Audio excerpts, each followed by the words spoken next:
இங்கே சென்னையில முதல்வர் மு.க.ஸ்டாலின் அந்த முப்படையோட வரவேற்பெல்லாம் ஏத்துக்கிட்டு அதுக்கப்புறம் கொடியேற்றினாரு. கொடியேற்றிட்டு அவரோட உரையை நிகழ்த்தினாரு. எப்பவும் போல சுதந்திர போராட்ட தியாகிகளுக்கு அதீத முக்கியத்துவம் கொடுக்கறது எப்பவுமே திமுக அரசு தான். இந்தியா ஒரு ஒருமைப்பாட்டோட இருக்கணும் நம்ம நாடு அப்படின்லாம் பேசியிருந்தாரு. கொடியேற்ற உரிமையை வாங்கி கொடுத்தது கலைஞர் கருணாநிதி தான் எல்லா முதல்வர்களுக்கும் அப்படிங்கறத திரும்ப இன்னைக்கும் பதிவு பண்ணியிருந்தாரு. அதே மாதிரி அறிவிப்புகள் அவரும் வெளியிட்டிருக்காரு. என்ன சொல்றாருன்னா, சுதந்திர போராட்ட தியாகிகளுக்கான அந்த பென்ஷன் அது 22,000 உயர்த்துது இந்த அரசு அப்படின்னு சொல்லியிருக்காரு.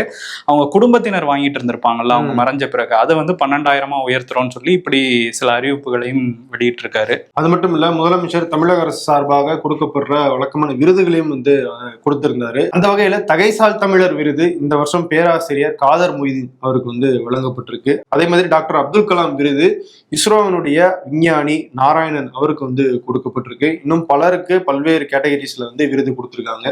விருது பெற்ற எல்லாருக்கும் வாழ்த்துக்களை சொல்லிடுவோம்.